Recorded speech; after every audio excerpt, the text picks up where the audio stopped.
Hello guys, good morning. It's Monday morning.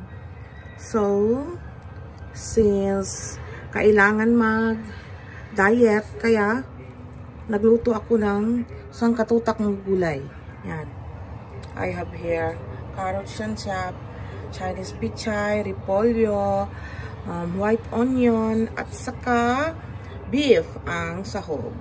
Kailangan kasi na bumaba kunti yung blood pressure dahil sobrang taas at kailangan na magpa-check up ulit. So, kailangan na careful sa diet. So, need na magkain ng maraming gulay, less carbohydrates, kanin. So, ito, nagluto ng napakaraming gulay. So, siguro ilang araw namin ito kakainin ng brother dear. Yan. Tapos, nagluto din ng maraming itlog. Yan. Mag-egg diet daw siya. Dahil, kailangan din slim siya konti. So, ito, egg diet lang siya. Wala siyang rice, egg, at saka vegetable lang. So, yan. So, here we go again.